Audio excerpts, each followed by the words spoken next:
Welcome to the Aledo Bearcats Coaches Show podcast, a presentation of Real Country 92.1 Hank FM and NTXVarsitySports.com. Live from Parker County Brewing Company in Willow Park. The Aledo Bearcats Coaches Show podcast is brought to you by H5 Sports Barn in Aledo and Hiley Mazda of Fort Worth. And now, here's the voice of the Bearcats, Kevin Lonnquist. Hello and welcome to the Aledo Coaches Show podcast. I'm Kevin Lonnquist, and we are at Parker County Brewing Company, just off of Ranch House Road here in eastern Parker County. We will be bringing you every podcast from this location throughout the 2025-26 school year. As always, we want to thank our two main sponsors between H5 Sports Barn and Hiley Mazda of Fort Worth. We continue to appreciate their support of this podcast, as well as Aledo Athletics. We also want to remind you that NTXVarsitySports.com is the home for streaming of both Aledo playoff baseball and softball. It starts this week with softball. The Lady Cats will open up the playoffs with Birdville. Baseball starts next week, and we do have the ability to split up the streaming so you can listen to both on the same night. It's a simple click on NTXVarsitySports.com. Just go to the homepage, find the broadcast you want to follow, and you'll be able to follow the Bearcats or the Lady Cats or both, and that's the strength of NTXVarsitySports.com. This was the week where we were going to bring in head softball coach Heather Myers in to talk about their playoff series with Birdville, but Saturday's rains pushed a warm-up game with Fort Worth Country Day to today, so we will have Coach Myers and baseball head coach Chad Berry on next week. But this is the perfect time to talk about Aledo Track, and if you didn't know, this program has thrived for years. Multiple district championships by both the boys and girls programs. We have not had the opportunity to talk about this program, and so shame on me for not doing this last year when we were not able to get them on, but now we are doing it right now for this year. The District 5-5A and area meets are over, and Aledo is sending quite the contingent to the Region 1 meet May 1st and 2nd in Lubbock. We'll get to that in just a moment, but to review, the girls won the 5-5A title. They finished second at the area meet, and then the boys were second in the 5-5A meet. They placed third at area, and that's why these programs are consistently successful. A two-segment podcast for you. We will begin with head boys track coach Andy Clark along with junior hurdler Isaac Brooks. He had a great race that we'll talk about here in just a few moments. And then in our second segment, we'll be joined by head football coach Robby Jones. The Bearcats are starting their second week of spring football this week. All right. Pleased to be joined by Andy Clark and Isaac Brooks. And before we actually introduce you guys formally, let's just give the rundown of these Aledo athletes who qualified from the area meet on April 17th at Aubrey High School. Is that correct, at Aubrey? Denton-Braswell. Denton-Braswell. Okay, thank you. So on the boys' side, the qualifiers were coming in these events. The 1600, 3200, those were Tyler Connolly, and he was so close to winning both of those. And then the 4x200 relay, the 4x400 relay, pole vault, discus, shot put, and then the gentleman to my left in the 110 hurdles, Isaac Brooks, and then Isaac also qualified in the 300-meter hurdles. On the girls' side, the 100 meters, 400, 800, 1600, that's Molly Garrison, who is the area champ. And of course, you might remember her name from cross country. 3200 area champ is Holland Gladchuck. And it was kind of funny because Molly and Holland went back and forth, finishing 1-2 in the 1600 and the 3200. And then the girls were continuing with the 4x200 relay, 4x400 relay. The 4x400 relay was the area champs. And then high jumper, Sawyer Voigt, she was the area champion. And then other qualifiers coming from the pole vault and then the long jump. So other than not naming all the names, Coach Clark, did I leave anything out, or am I pretty much got everything covered there? That's a lot of folks to get going off to West Texas in a couple of weeks. Yeah, I think that's everybody. Sounds like it, at least. It's hard for me to keep up. And this was a busy Monday for you because obviously that's a good problem to have when you're making all these arrangements to get your athletes out to Lubbock. Just take us through what this day was like, just going through all the due diligence, paperwork, and things like that. It's usually got a little bit faster turnaround. This year we have 2 weeks between area and regional, so it wasn't as bad. A lot of times we're planning to leave this weekend, so it's a little easier, but hotels, charter bus, meals, all that kind of stuff, just the tentative schedule and finalizing it all before we have to leave next week. Okay, so when will you all actually leave? Will you leave on Thursday, April the 30th? Is that kind of the plan? Yeah, Thursday morning. The track opens Thursday evening for us to get up there and do handoffs, block starts, kind of a light pre-workout. really it's used just to get kids on that track that have never been on that track, get them kind of used to and comfortable with the whole area facility. It's kind of a big facility, very nice facility, and then kind of get that workout night before. I guess it's not really a workout. You're not really doing a whole lot. Just getting a feel for the meet. And to what extent is that does that matter in terms of just being familiar with because everyone will say, well, the oval is an oval on the track, but sometimes it's the surface, but you also have to take into account the winds, especially out in West Texas, that sort of thing. Yeah, it definitely can be windy, that's sure, or it could randomly be sleeting on you, or it could be 108 degrees, and it could be that one day and then the opposite the next day. So it's definitely an advantage to get out there. The block work probably because you use their blocks and they might be different than yours. Handoffs on that track. For your young kids, you can kind of walk them around because it's pretty strict. Coaches aren't allowed on the infield. There's a warm-up area that coaches can go, and then they're going to walk you out on a ramp. So it can get a little overwhelming, maybe, especially for a young kid who's never been there before. So it's good to get there and walk around, and they can kind of get a feel for it. Okay, your fourth year running this boys program, 10th overall at Aledo, and I guess in terms of just overall athleticism, for the years that you've been around this program, what do you think is most significant change of what you've seen here? Because this school is about to go to Class 6A next year. The thing with Aledo and track, I think you got some track programs who are like elite speed track programs. Then you have some programs who are elite distance track programs. Then you have some programs who might, have a certain kind of field event that they're really good at. The thing about Aledo, and I really don't think 6A is going to be a different world. There's no doubt about it, especially in the world of track. But I think we're still going to be able to go compete as a team because that's what we do. We take a team there. We're going to have pole vaulters, throwers, jumpers. We're going to have distance. We're going to have sprint. We're going to have mid-distance. And so we fill up our events, and that's what over the course of a track meet can kind of start to accumulate a bunch of points. And that's where we, kind of.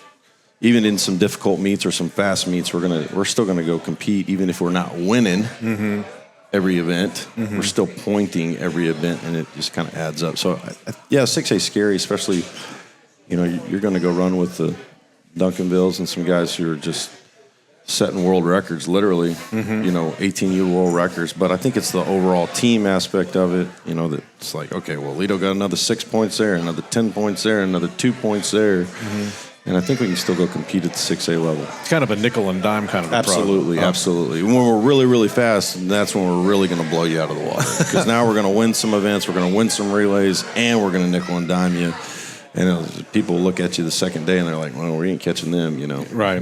I wanted to ask, you've had some solid participation numbers heading to Lubbock in the past, but you and I were talking earlier today that this group's a little bit younger on the boys' side. And it really doesn't appear to, but in terms of just number, it doesn't seem to be tilted heavily one way or the other in terms of the boys or the girls teams, in terms of just numbers of kids from each side going out there, which is maybe not so much different from years past. But the fact that you can still get, I think you've got qualifying 9 boys events and qualifying in 10 girls events. It just speaks to what you were just referencing just a few moments ago, here and there, and just being able to have some representation there. The depth, I guess, is what we're going with. Yeah. And then, as we're going into the area meet, I was really unsure about the 4x2. I knew we were going to have to run really, really well.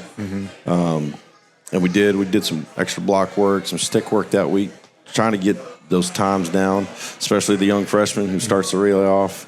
And he had a really good split. Lincoln Tubbs ran a really good split. And we beat Fossil Ridge, who we did not beat the week before at district, to get in to qualify in the 4th place spot. So, depth, and it's over time, these kids are getting better as the older they get. I know that's only a couple weeks, but, they're more comfortable on the track. So it's interesting though how that happens though, because when one team beats you the week before, then you beat them the following week. Is that just a matter of the relay of the baton handoff, or just maybe the start, or anything like that? Very well could be. You have a funky stick exchange, and it's going to drop your time significantly. Okay. All right, Isaac, congratulations to you. You broke your own school record in the 110-meter hurdles this past weekend over at Denton Braswell, 14.18. And so just take us through your performance in that race and how it went for you, start to finish. Okay, well, we really kind of started off a little, got the nerves going. Somebody false started, so you got to go back and reset and restart. And nothing's the same. All the officials hold you differently, and so you just I was kind of going into it just saying I need to win. This is my race to win. I've never qualified for regionals in the hurdles before, and I was saying this is the time to go.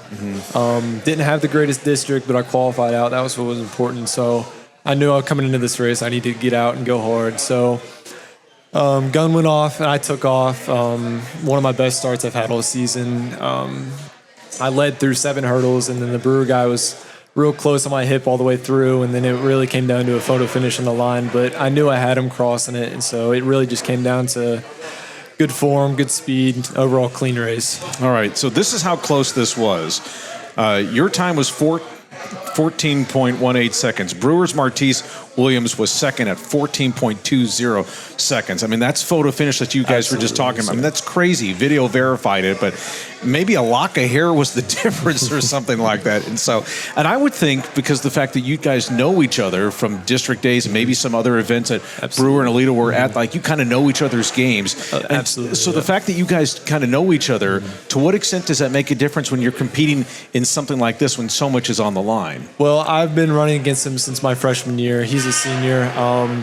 Every year I kind of come up short against him, and I knew going into this one I definitely had the better form over him, and I wanted it, so that's kind of how it played into it. So okay, is there anything that you, though, when you watch him, that, because all athletes borrow from each other, but are there things that you noticed in his form, because he's had quite the career himself, that you say, that I like that, how do I make that into my game and so I can make it successful for myself? No, absolutely. I definitely take into account his start. He's had one of the better starts out of the hurdlers that I've raced against, and that's one thing that I really tried to replicate myself, is his start. And I think I definitely did that to a greater extent this race than I have before. Okay, so I want to ask you, just because this is what you train for, this is what you love to do, Absolutely. And so I would think, because the fact that you've got this little rivalry going with him, that it maybe brings out the best of both of you. Oh, absolutely. We race against each other. We get our district and our area race in, and I mean, every year it's a battle of who can get ahead of one another. So. But yeah, it's definitely a close and tight race and good competition. I was going to say pretty good respect too. I'd imagine absolutely, too. Yeah. When you watch these two, Coach Clark, go against each other, I mean, how much fun do you have to get to be a spectator? You can be coach up until they line up, and then you just get to watch them take off and say, "Well, we'll see how this turns out." Yeah, that's every race, really. I mean, especially the further along we get, everybody knows who's who. As you go into all these events now, they're all seeded. When you go to invitationals, it's kind of randomized. Sometimes they try to seed it the best they can, but these official meets, the district, the areas, they're all seeded. So, everybody knows lanes 3, 4, 5, and 6. Those are the dudes, and that's probably where your winners / qualifiers are going to come out of. So, it's always a tight race. Everybody knows everybody, really. Yeah, I know that obviously Aledo was very strong in the distance running events. Cross country plays a major role. Mike Pinkerton, the girls' coach. I mean, obviously we just talked about how the young ladies have dominated in the 16 and the 3,200 events as well. But I want to ask you a little bit about the relay teams, because you're sending 2 on the boys' side, they're sending 2 from the girls' side, and so you don't have to make up this. You can. I know you don't want to talk about. We don't have to bring up all the names, but just in terms of just what makes those relays click to where they have an opportunity here in Lubbock in a couple of weeks. Yeah, I'm a big believer in trying to get it figured out and set in stone, especially in those relays, the sprint relays where you have your handoffs that are so key. I mean, they're a huge factor.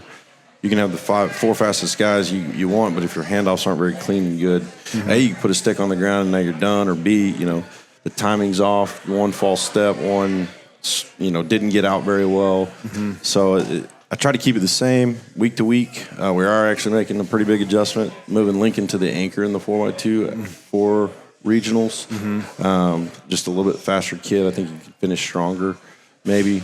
We'll see. I may be wrong. I saw Lincoln run on the football field, and I think he's pretty fast. This guy who's sitting off to my right knows that too. So we had Lincoln in the second leg of the 4x2 all year long, and the 4x1 all year long. And a lot of that was because I had Jordan Hall anchoring it, who's obviously a pretty fast kid too. But since he's tweaked his hamstring, he's not going to run in Lubbock for sure. And so it's, you really want that guy that can finish and just compete down the line right there at the end. So that'll be an adjustment, which kind of tweaks the handoff game a little bit. You've been working with the same guy for the last month. It's a chemistry thing. No it's doubt. It's kind of like I can nod my head and I know that you're going to do this sort of thing and that. And you just get used to it. You get 100 reps at taking the same handoff from the same guy. But you got some vets moving them around like that. We always talk about, man, he's a good stick guy, or he's not a very good stick guy. There's some guys that just kind of have a knack for giving and taking the stick, and Lincoln's one of those guys. So all 4 of them are really, so it's not too big of a jumble to change it around too bad. So I wanted to ask you a little bit about the field events and some of the guys that you're sending out there. Just kind of give us a quick breakdown of those young men that are going to be competing. Yep. So we had the pole vaulter. Obviously, we're always strong in the pole vault. Always strong. Canton's been a 3-year letterman. I think he's PR'd at 15.6 this year. His qualifying mark Friday, he went over 15. Really strong area. You got Argyle in the area who are just Argyle and Aledo are, 2 peas in a pile when it comes to pole vault. They always have pole vaulters. Can's battled some injury. He rolled his ankle early. He's kind of trying to come back from that. And pole vault's it's a very mental thing, like the word block, like a height is a block. Like he's blocked at 15.6. Like it's a real deal until you really get over it. And it's like, I can do that easy. And so, you'd like to see him kind of climb those bars and bars and bars. But with that injury will set him back a little bit. And I mean, it's a tricky sport. It's a tricky event, but he's done really well. He's kind of coming on really strong lately. I think he's really got a good shot to get out there and qualify. Definitely can compete with those guys. There's a Argyle guy that went 16.3, 2 guys that went 16, and then he's at 15.6. So it'll be good. And back to your point of the wind in Lubbock. You're getting upside down on a pole and there's 30 miles of wind. Like you can get blown. It can get dicey really quick. You can get cut back down to like misses. If you miss the bar or cleared a bar, it's one of those weird events and get turned around real quick. I mean, we had a 17-foot pole vaulter. Was that 2 or 3 years ago? 17-footer won Texas Relays no-heighted at the district meet. Didn't go on to the area meet. He's the best vaulter. I think like 2nd or 3rd best vaulter in the nation. I kind of remember that, yeah. And so pole vault's one of those things. You get out there and you get hot. You get over a couple bars real quick on your first attempt. You never know how it's going to finish. Jordan Cooper, he's our shot putter. He is. There was a scratch. He was actually finished 5th in our district. There was a scratch, and when they scratch, you get to bump him up. And so he gets to go in the 4th spot representing our district, and I think he PR'd by 4 feet. He went from 47 feet to 51 feet to get out. And then coach was saying he's working well. He's looking really good. He's kind of figured something out. Just kind of it kind of clicks in your head sometimes, and all of a sudden you start breaking your PRs week after week after week. So hopefully he gets out there. Looking at the numbers, he's got a good shot to make the finals with a 51. There's a lot of guys sitting in that 51 area. So for him to get out there and PR by 4 feet last week and make the finals, I love it. It'd be pretty cool. All right. Isaac, I want to ask for you, for those who don't know, take us through where you are with your training. Is this a point of this season for you where you're dialing it back, saving it up for regionals, or are you picking up things? What's kind of important for a hurdler and training for regionals at this time? Well, right now I'm actively recovering from a groin strain. So right now it's nothing too heavy, but obviously it's form work, working on my start over maybe 2 or 3 sets of hurdles, and then I'll take the next day and just do recovery, and then I'll be back at it the next day for the 300s and maybe go over 2 or 3 hurdles and just really working on dialing down my steps, my form, and where I need to be on touchdowns over the hurdles. Okay. I want to ask you, what was the thing about the hurdles? I mean, of all the track events that you could have chosen, what drew you to hurdles? Oh, I had a coach approach me and told me I had long legs and I should probably try out the hurdles. So I tried. That's simple, right? Yeah. So there's no great story to this. It's just a simple. Hey, you need to do this. You're tall, go run hurdles. So I kind of started on freshman year, and I've just really fell in love with them and progressed. Beyond my I would never have imagined I would have been so good in the hurdles. So it's just. It's baffling. Never hurts until you try, right? Absolutely. Okay, so let's look at the competition in the 110 and the 300, where you qualified in that as well. Who are the greatest challenges that you see besides Martise Williams? And is there a time you think you need to qualify for state? So, I mean, for regionals, I'm sitting first right now in the 110s, and I just need to run my race. I'm really shooting for that sub 14, 13.9. That would put me in the elite category of hurdlers. That would put me top in the country. And then the 300s, I mean, that's really just a grit race. So I know there's a few guys seated ahead of me, but that really comes down to just, man, I need to beat you. You're seated ahead of me, but I've got to get ahead of you. So definitely low 38s to mid 38s in that for sure. What do you see, when you're working with him on this, Coach Clark, what's the things that you have to ensure on him, saying there's always a goal, and those are great things, of course, but making sure that we don't get too buried into it so that, I don't want to say, for lack of a better word, psych yourself out, but at the same time that he stays on course in these days and weeks leading up to it. I mean, working with a hurdler, Coach Williams works with our hurdlers, and he does a great job. Hurdles they're a crazy race, man. I mean, it's one false step. It's 2 inches from hitting the hurdle, and everything's off. Timing's off. So it's really like you said, you want to make sure your steps are on, make sure you're low enough to the hurdle, but not too low to the hurdle. I mean, there's a whole lot of form, and that's kind of speaks about Brooks here, not to offend, but if you line Brooks up against the same 8 guys and there were no hurdles, he probably wouldn't finish where he finishes. But since his form's so good, his steps are so good, his timing's so good, he's got enough foot speed where that form just takes him, down into the sub 14, or, could take him into the sub 14s for sure. Okay. And then for you as a coach, just with all of your competitors, and Mike can speak to this at another time, but in terms of just, is this a time where coaches are just kind of tweaking some things, just working on form? You just talked about making the change with your relay team because of the injury there, but just what is primary for a coach at this time of year? Well, their legs should already be there, their lungs should already be there. Now you're just trying to maintain those. Yeah, can you shave some seconds in 2 weeks? Yeah, I think we can, especially in our 4x4 maybe. But it's just taking care of legs, making sure they're fresh and ready to go whenever we get there. We're not grinding it like we were back in February or early March. We're maintaining. We may work some speed work, stuff like that, but it's definitely a time, especially with a guy like Isaac who's battling injuries, trying to come back from injury. It's like, okay, we really got to handle you lightly. So every kid's kind of got a different little thought process to it, but as a whole, it's like we're going to maintain our lungs, maintain our legs, have fast feet, and be fresh and ready to run. Okay, and then finally, state meet is May 14th through the 16th in Austin. You want them all to go, of course, but outside of this young man to my left, where else do you think your best shots are to qualify for state on both sides, both teams? Well, you got Tyler Conley on the boys' side. Tyler Conley went down and ran a 9:09 at the Texas Relays and got second, which is very impressive. In fact, his last, I think he ran a 9:25 or almost 9:30 at the area meet. He just kind of ran his race. He didn't really kind of go out there, even though he got second. Back to your point of learning from other kids, that Grapevine kid he's ran against a lot. And he was even talking about it. He's like, Coach, I tried to outkick him, and that's not going to work with him. So, there's some strategy in those longer distance for sure. It's not just shoot the gun and run as fast as you can.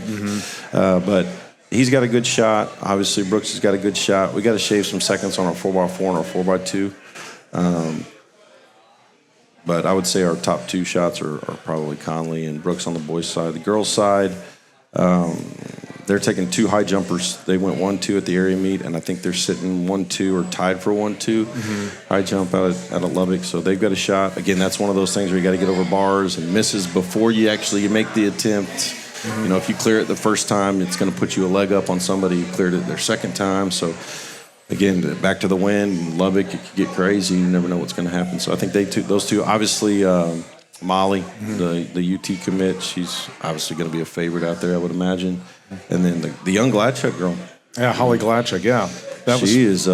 She's fun to watch run. She just gets out there and goes. She's the next phenom, I think, coming through the program. Yeah.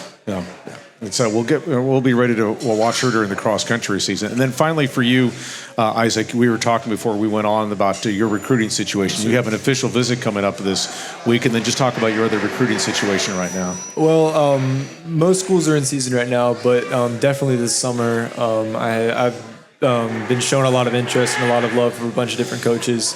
And this fall for sure, I mean, I'll be very busy with visits all over the country. So that's definitely been a fun part of track is the recruiting process. And then you have a visit coming up this week. Yes, sir. I'll be flying out Thursday night to go over to Mississippi, and I'll be touring their campus. Mississippi State or Ole Miss? Mississippi State. Okay, and so in Starkville. Okay. Yes, sir. So I'll be going out there, staying 2 nights with some of the athletes and just really kind of getting a feel for what it's like to go to school there and train there. So. Lots of maroon there. Absolutely, yes, sir. So, listen, we wish you nothing but the best of luck in 2 weeks out in Lubbock and the hurdles. Hope you qualify for state. And Coach Clark, thank you for being with us here. Yes, sir. All right, and good luck to you guys. And we want to remind you that this Aledo Coaches Show podcast is brought to you by H5 Sports Barn. H5 Sports Barn and Nye Physio and Performance can help unlock your athletic potential and elevate your game like the Aledo Bearcats. With expert sports physical therapy, tailored recovery plans, and top-notch sports performance training, H5 Sports Barn, proud supporters of the Aledo Bearcats. And by Hiley Mazda.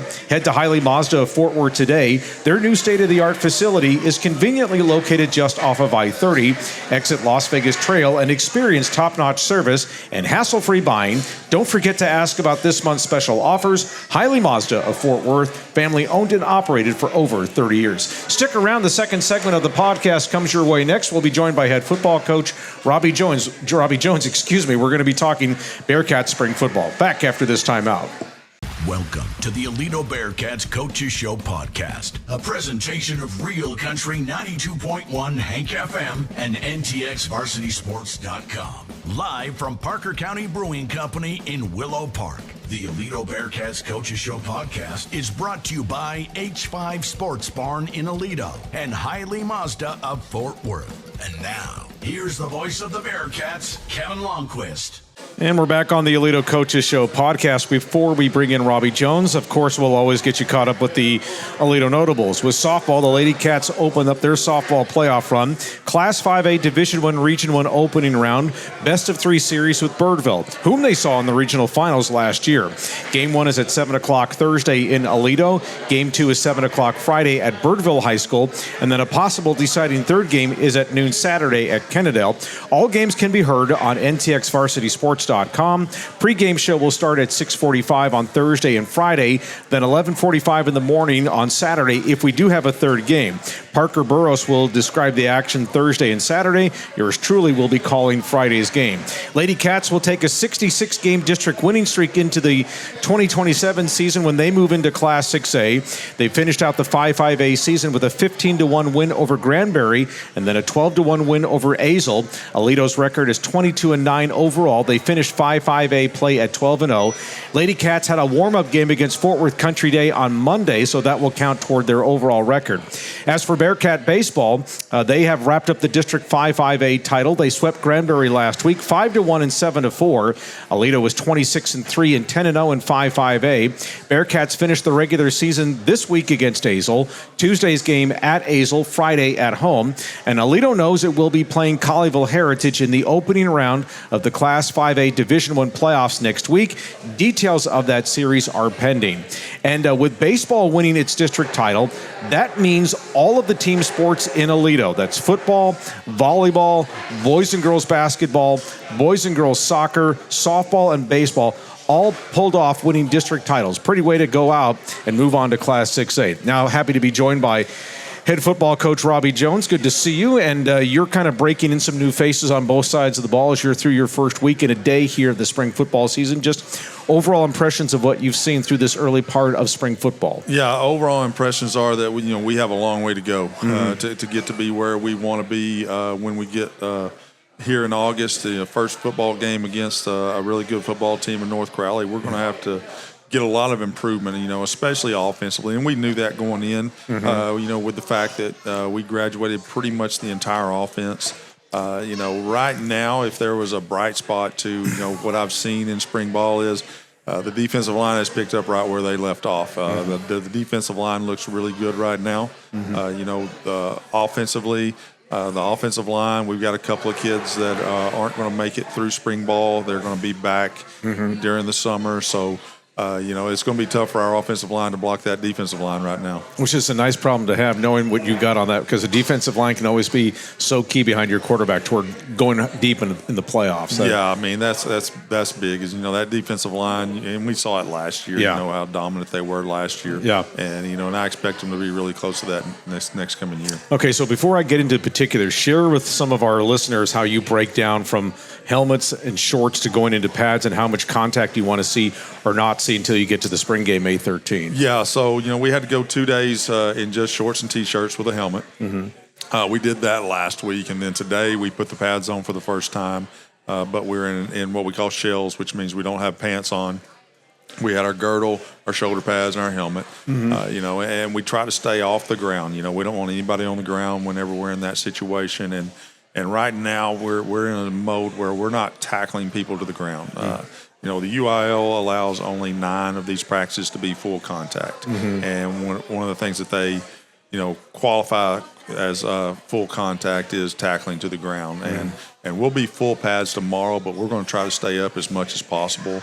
We will have a couple of little scrimmages in the next couple of weeks. And when we have those scrimmages, then we're saying, okay, you got to go make a tackle type of situation. But the main thing is, we want to come out of it as healthy as we possibly can. Mm-hmm. We don't want to have any setbacks with any more injuries. We've already got a couple. Mm-hmm. Coach mentioned a minute ago that Jordan Hall he tweaked a hamstring at the district track meet. So he went through some drills today just because there was a Texas A&M coach, their corners coach was there to watch him do a few things. Mm-hmm. I don't know if he got to see enough, to make a judgment call on that. But, he's limited. And then we have a couple of offensive linemen, Trip Caldwell and Dean Timmer. They're both going to miss, all of spring. Mm-hmm. Get those guys back. There's probably some more than I'm figuring. There's some younger guys that had some offseason surgeries that were coming up from the JV that those guys are going to miss as well. But, we're trying to get everybody healthy for August. Yeah.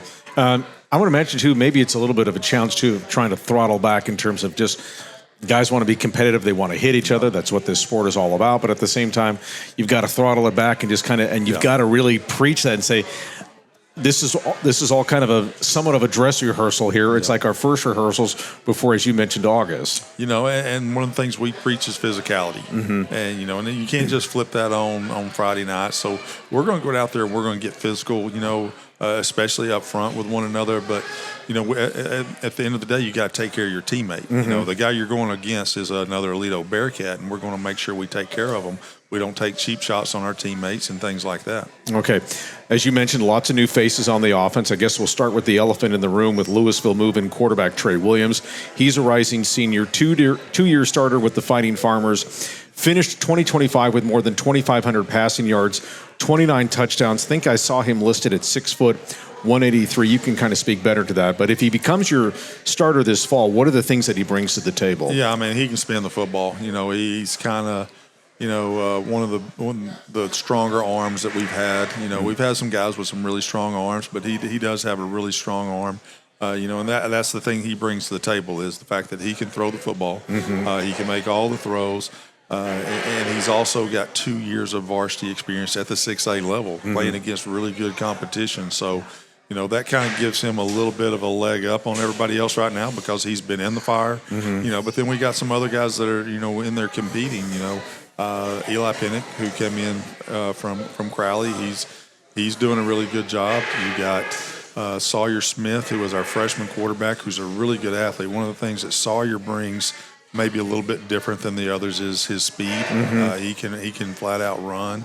And then Jackson Clifford was our starting JV quarterback last year. So, right now we're rotating all those guys along with Tanner Morrow. Mm-hmm. And, they're all kind of getting equal reps. And I told them, eventually, we're going to settle on, okay, this guy's going to get the majority of the reps. Right now, all those guys are getting a lot of reps. Okay, so is there a point in, I don't know if you can, maybe it could be a field thing or maybe you've got it already scheduled out to where when you want to do that transition to where the one guy gets... It's not something that's scheduled out. It's just we're trying to develop everybody during spring. Okay. And the same thing happens at running back. Sure. Same thing happens, at the receiver spots. The same guys that we throw out there first. on Monday's not going to be the same guys we throw out there first. Sometimes on Wednesday. So, and we don't practice tomorrow because we have a STAR test. Sure. Okay. So Kingston Park, Money's younger brother, who's a heck of a lot taller than Money was, by the way, is here. Came back from Arlington Oak Ridge, I believe. Moved in from Arlington Oak Ridge. But you also have some solid ones, too, that we know about. We obviously know a lot about Kane Lanier, who was in the slot. He was starting at the end, started in the state semifinal game against Lone Star, so we know about him. And, of course, he was the master of the fire drill against Lancaster in week 2. But then you have a couple of intriguing names, and you'll bring up more between Maddox Nurse and Wyatt Dorsey. And, of course, we also saw Colby Thompson at tight end, and he did get some playing time last year, made some big catches during the course of that run. Yeah, and then you got to throw in Landon Kusic, who's, he's one of those guys that's rotating, 1, 2, in that group. Cade Nussbaum, who is coming off of an injury. Cade, had an ankle injury during the JV season. Then we get to off-season. He goes to his first lacrosse practice and dislocates his elbow, but he's, back from that right now. But we got him in an orange jersey so that he's not getting tackled to the ground or anything like that. So, there's lots of guys out there that can contribute. We also have a move-in who's a tight end, defensive end that, we're not real sure where we're going to utilize him the most. He did play more tight end at his school in Arizona that he moved from, but Cade Palmquist is his name. Okay. And he's a 6'3", 230-pound kid, that looks like a bodybuilder. And he looks really good out there, when we line him up in the H-back spot and the tight end spot. So we could be getting in a lot of 2 tight end stuff if we end up playing him mainly offense. He and Kobe's going to play a big role in what we do offensively. Okay, and then finally, last stop on the offense, Jeremiah Johnson, potentially ready to take his turn as the number 1 running back. And, of course, how do you build that around the offensive line with Grant Foreman as your only returner? But as you mentioned, 2 of your guys are out, so they're not going to see any spring ball that. Yeah, so Jeremiah, has the majority of the experience. I don't know how many carries he had, but he had over 300 yards rushing, I think he had the 99-yard touchdown run, too, last year, if I remember. No, that was Rudy. It was Rudy. Okay, yeah. got it. So, Jeremiah, got some time, and he's a big old kid, big physical runner, and that's what we need him to be. We need him to go, grind out those hard yards inside. And then he's got decent enough speed where, he can bounce it outside and make some big long runs, which he did some last year, in the time that he got. So he's the most experienced guy that we have there. Cooper Cheek is another guy that Cooper was, growing up was a quarterback, but he was kind of a running quarterback. And so we've kind of made him into a running back. So he's getting some time back there and getting some looks. Now, the thing with him is right now he's involved in the JV baseball season. So he's, we're being careful with him until he finishes out his season. And then Izzy Roberts, who was the freshman running back. And, Izzy's just not very big. Yeah, he's 5'6", 135 pounds. And so, running inside the tackles, especially when you got Timon and Amari Dembu sitting there, that's not real good for him right now. It's not. But he's going to get – and he made some good runs today, and he did, and he's not afraid to go up there, and find the hole in the middle, and he did that a couple of times today. So the run game, is going to come along, and then the offensive line is going to be a work in progress because the only starter we have back is Grant Foreman. Grant's going to be a solid guy right there. Cooper Elms got a lot of time last year. Called his name a lot. Yeah, so Cooper, we feel really good about Cooper out there at the left tackle. He's moved to the left tackle spot. He's picked up a couple of college offers. Actually just talked to the Midwestern State coach about him before I came to the podcast, so he's probably about to pick up that offer. That's great. Not that I'm trying to, jump the gun on right. let him get his Twitter post out there. Right. But he picked up a UTEP offer over the weekend, so we've got some guys, and then we got younger guys that are stepping up, and then once we get Tripp and Dean back, it's going to help us out a lot. Okay. Defensively, big move is Omari Dinbo moving from offense to defense, and so he's going to be joining Timon in the front in the middle there. And so Matt Foreman and JoJo Cooper saw a lot of time at defensive end, of course, when Carson Dempsey was out quite a bit, and so those guys grew quite a bit. Or Max Foreman, excuse me. But just talk about the idea of bringing Omari over, because I'm sure there probably had to be like, I don't want to do it, but at the same time, we really need some bulk in the middle. That sort of thing. We had a need there. When Amari was a freshman, that was kind of where we had him penciled in, was defensive tackle. But then we get to his sophomore year, and you got Decker Sanders, who's already a starter there. Right. You got Timon Meeks there, and then we had Talon Foreman, we had Jackson Richter, so it was going to be hard to find playing time for him over there at defensive tackle. So. Right. But we knew he could also play offensive guard, and so he went and started on the offensive line as a sophomore. And then the two starters return, so we leave him on offense. And really, his love is defense. That's what his brother does. His brother's starting defensive tackle over at TCU, and we had talked about going into last season of getting him some reps, getting him kind of. Get some video for some colleges to see, and then, he hurts the knee right away. Right. It was during our inter-squad scrimmage. And so for whatever reason, we just kind of, okay, well, we're not going to do that right now, but maybe later on down the year. And we just never did do it, you know, and he really wanted to go over there, and we had a need. We need him to go play defensive tackle now. And it was something that was talked about actually towards the end of the season last year. He did start going over and getting some individual reps with Coach Clark, but we never did get him in the game on the defensive side of the ball. And it was basically because a lot of times you get in that situation, he's one of our starters on offense. We don't want to get him hurt going over on defense. Yeah. But, we saw that, probably next year with what we had coming back, it would be best for him to go over to defense. Sure. And so that's, we made that decision. Makes total sense. Okay, secondary. Jordan Hall returning, as you talked about. He's dealing with the hammy issue, and he's also dealing with track. Alex Patton moved because his dad got a job, I think, down at Texas State. So congratulations to his dad, and we wish Alex the best there. Makes total sense. But obviously you got to find a new corner, but then you've also got to replace both safeties because Cameron Hall's gone and Lamel Swanson is gone as well. Cameron off to Lamar and Lamel off to the United States Military Academy. So what's the thought process there? I'm going to get to those guys in a minute. I forgot to talk about our defensive ends. Oh, yeah. Because we did Foreman and JoJo Cooper. Max and JoJo have had great off seasons.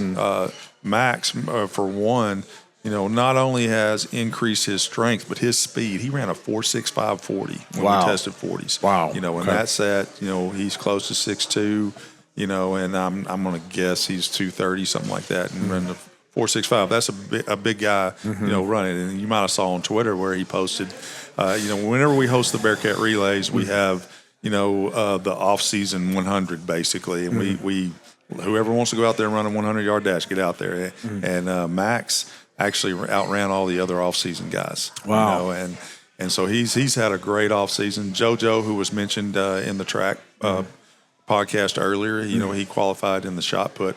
He's also had a great off-season. Now, JoJo has been limited because the last couple of off seasons he's had to have some shoulder surgeries. So this is the first time he's actually got to have, a really good off season. And then I mentioned Palmquist when I was talking about the tight ends. He could be another really, really good defensive end. We just got to figure out what we're going to do with him. Well, could you go back and forth with Palmquist? Yeah, and that's what we're doing right now. Okay. One day he's over working with the defense, and one day he's working with the offense. in a game, would you guys be comfortable doing that? Yeah, I mean, we just got to get, comfortable with, he knows enough offense and he knows enough defense to go and do, because it's not just to go line up and go. It's, he's got responsibilities and things like that he's got to take care of on both sides of the ball. So, we got to get him comfortable playing both to be able to do that, but that is a possibility. And so now we can go to the secondary. Okay. Yeah. Okay, so again, you're replacing one corner because Alex Patton's gone, and then you got to replace both Cameron Hall and Lamel Swanson. Yeah, so at corner, of course, once gets healthy, we'll have Jordan Hall out there. Calls himself Lockdown, so, get that one side better lockdown. Earn it, right? Yeah. So, and then, Blaine Fisher got a lot of time Remember last him? year. Yep. Blaine played quite a bit, and then late in the year we brought up Nolan Barker. Yes. So he had the pick six. He had the pick six against Denton High. So, those guys are out there rolling in right now. So those guys are the front runners to, kind of fill in over there. And then at safety, Cooper Hull, who was the next guy up at safety last year. He's had a really good, offseason. Even though he spent most of the offseason in basketball, he did work on the weights. He found time to get in the weight room. And you can tell it, when he's a 6'4" high jumper. He's running on that 4x2, ran the 4x4 relay that's going to the regional meet. So he's had a really good spring, and we're expecting him to continue to have a really good spring.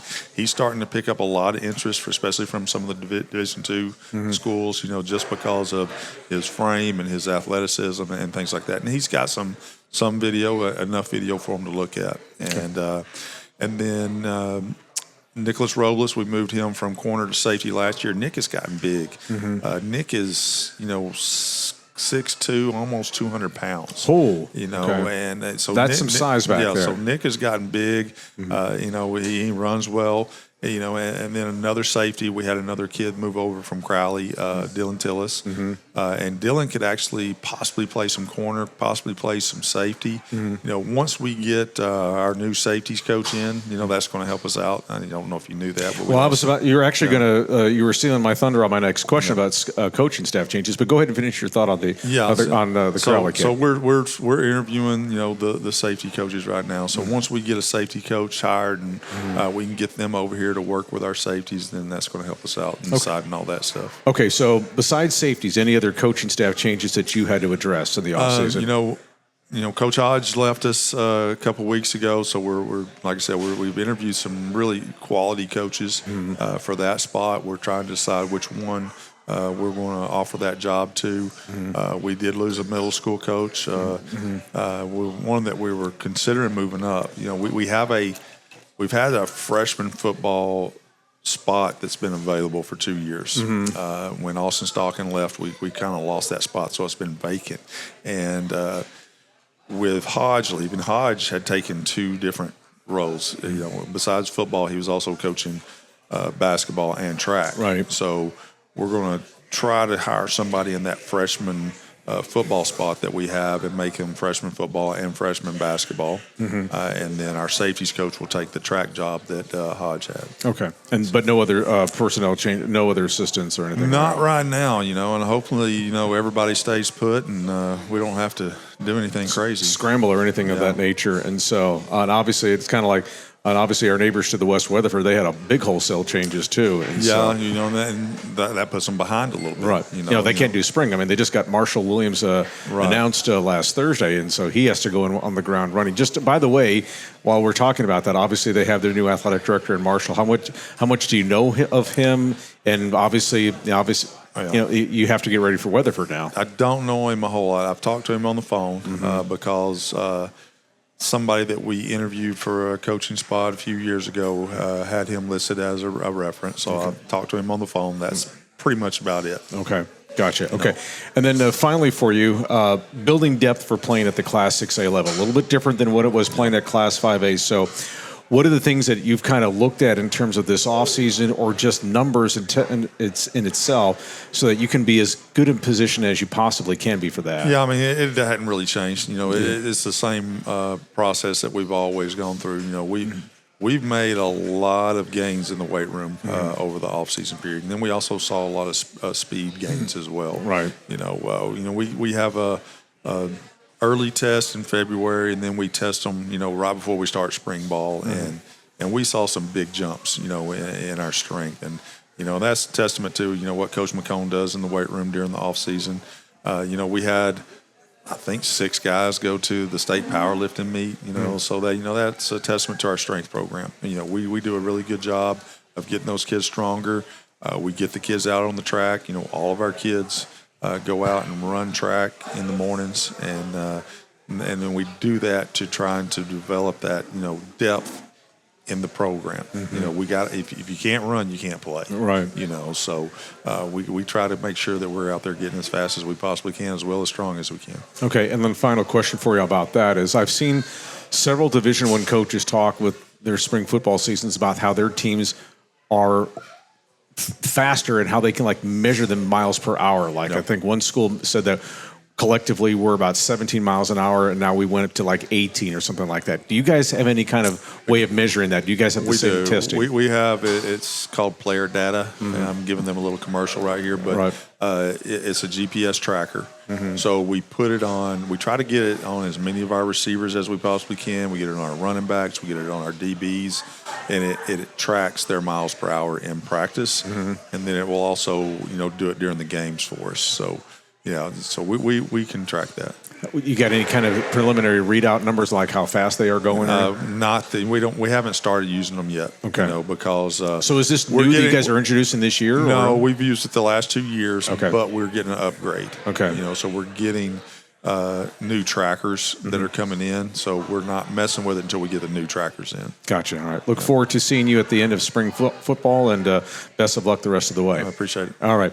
And we want to remind you that this Aledo Coaches Show podcast is brought to you by H5 Sports Barn. H5 Sports Barn and now Physio and Performance can help unlock your athletic potential and elevate your game like the Aledo Bearcats. With expert sports physical therapy, tailored recovery plans, and top-notch sports performance training, H5 Sports Barn, proud supporters of the Aledo Bearcats. And by Hiley Mazda. Head to Hiley Mazda of Fort Worth today. Their new state-of-the-art facility is conveniently located just off of I-30. Exit Las Vegas Trail and experience top-notch service and hassle-free buying. And don't forget to ask about this month's special offers. Hiley Mazda of Fort Worth, family owned and operated for over 30 years. Don't forget to tune into NTXVarsitySports.com for Aledo Lady Cats playoff softball against Birdville. Coverage starts on Thursday at 6:45. First pitch is at 7 o'clock, and then the same on Friday. And, of course, if you want Aledo to sweep this series, you do not want to have a game on Saturday. So, for my engineer, Bryce Andrus, and for the Hank FM staff, thanks for being with us here at Parker County Brewing Company. We will be talking baseball and softball playoffs next week. I'm Kevin Lonnquist. So long for the Aledo Coaches Show podcast. Welcome to the Aledo Bearcats Coaches Show podcast, a presentation of Real Country 92.1 Hank FM and NTXVarsitySports.com. Live from Parker County Brewing Company in Willow Park. The Aledo Bearcats Coaches Show podcast is brought to you by H5 Sports Barn in Aledo and Hiley Mazda of Fort Worth. And now, here's the voice of the Bearcats, Kevin Lonnquist.